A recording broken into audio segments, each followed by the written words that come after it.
Hello, friends and students.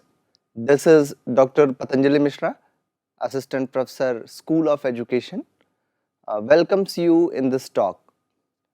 In last lecture, I discussed about the guidance and what does it mean. In this lecture, I would be discussing about counseling. We know well that the term guidance and counseling is used interchangeably. Both the terms have different meaning. In this session, we will learn about counseling. Counseling is a wonderful 20th century invention. We live in a complex, busy and changing world. And in this world, there are many different types of experience that are difficult for people to cope with. Most of the time, we get on with life, but sometimes we are stopped in our tracks by an event or situation that we do not at that moment have the resources to sort out.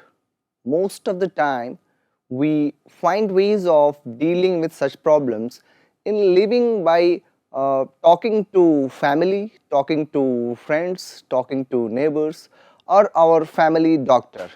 But occasionally their advice is not sufficient, or we are too embarrassed or ashamed to tell them what is bothering us, or we just don't have an appropriate person to turn to. In everyday life, we find counseling goes on at many levels. In a family, parents counsel their children, doctors counsel patients, lawyer counsels to their clients, and teachers to students. So let us know what counseling is.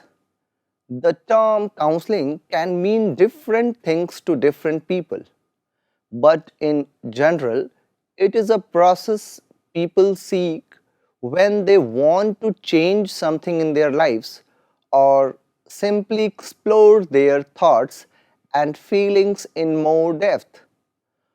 Counseling is a unique one-to-one relationship between two people who agree to meet privately and regularly for a period of time with the aim of restoring emotional well-being of the client. It is different from any other relationship as it is focused 100% on the client. It allows you a safe place to be yourself and to say what you truly feel in confidence, without fear of judgment, without criticism, or without any unwanted advice. The first thing we will do here, that we will try to define counseling. So firstly here we will take up important definitions of counseling. Webster dictionary, firstly we will take up Webster dictionary's definition, and Webster dictionaries quotes that counseling means consultation, mutual interchange of opinion, and deliberating together. The second definition which we will take up is given by Edwin Lewis, and Edwin Lewis says that counseling is a process by which a troubled person, client, is helped to tell and behave in a more personally satisfying manner through interaction with an uninvolved person. The uninvolved person is counselor, who provides information and reactions which stimulate the client to develop behavior which enable him to deal more effectively with himself and his environment. The third definition is given by Wren, and Wren says that counseling is a dynamic and purposeful relationship between two people who approach a mutually defined problem with the mutual consideration of each other to the end that the younger or less mature or more troubled of the two is aided to a self-determined resolution to his problem.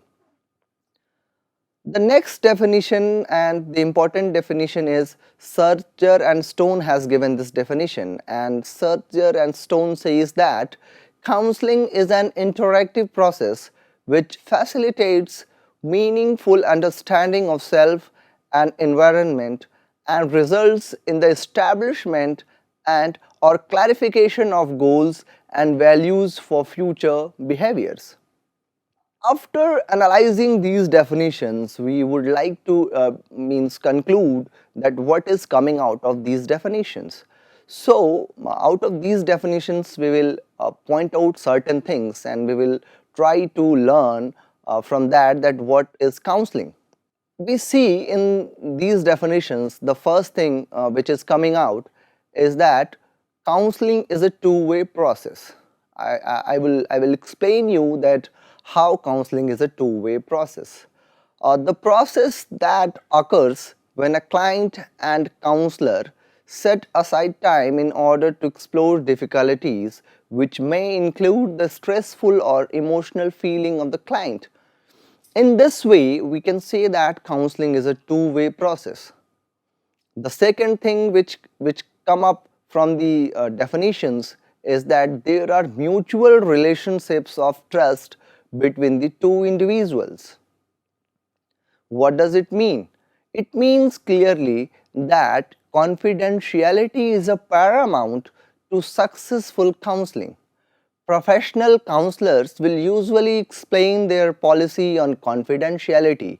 They may, however, be required by law to disclose information if they believe that there is a risk of life.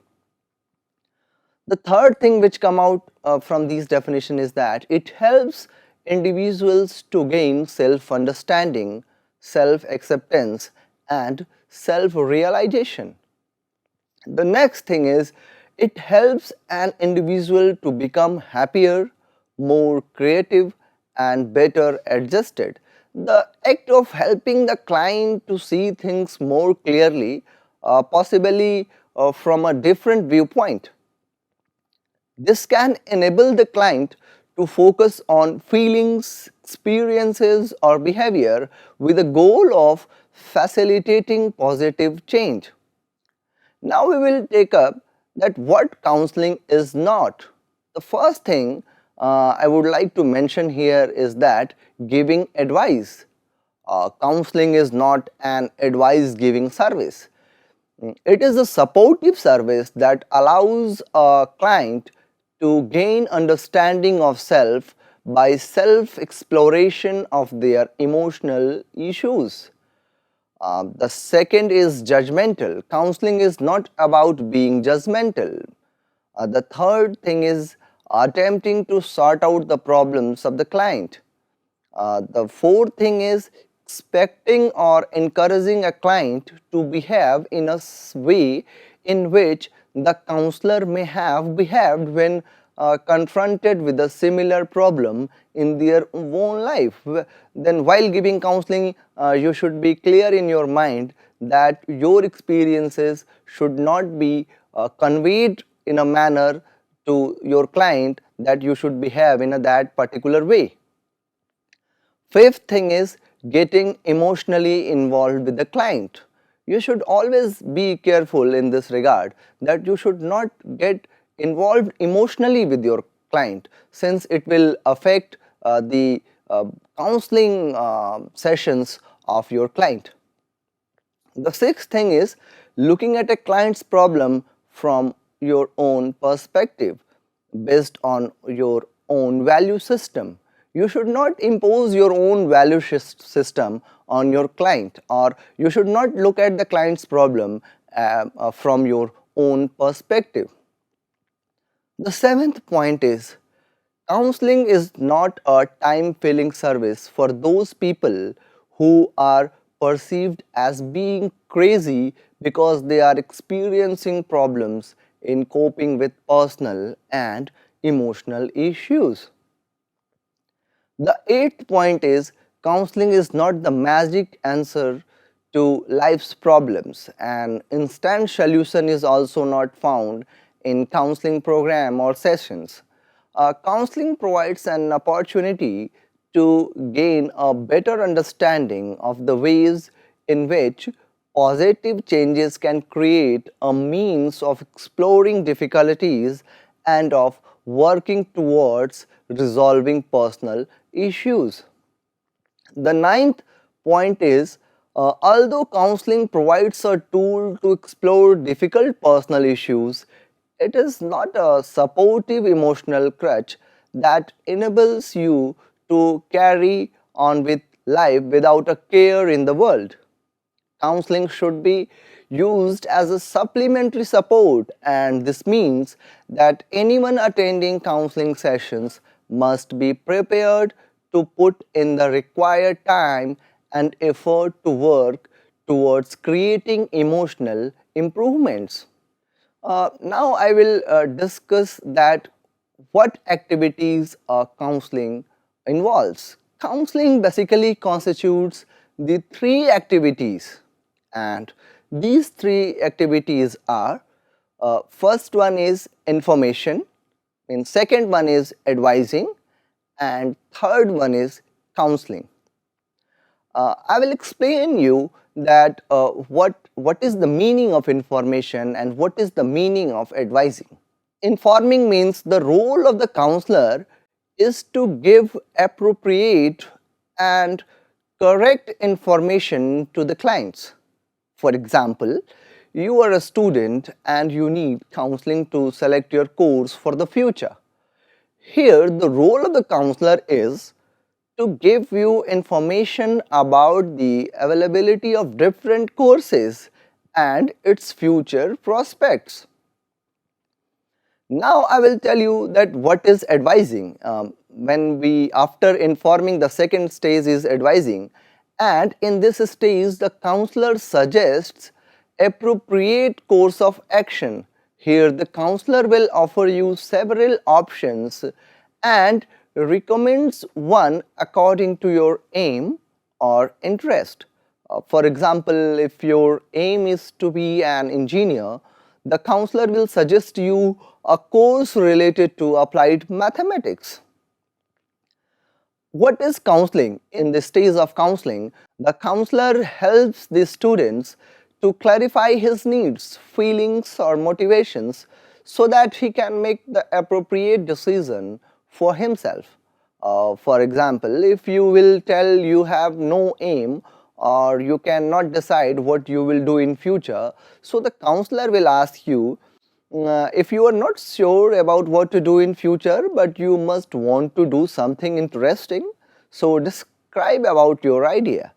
Like this, the counselor can motivate you to find out your idea and can recommend you the course according to your interest. In next session, I will be discussing about what is the difference between guidance and counseling. Thank you.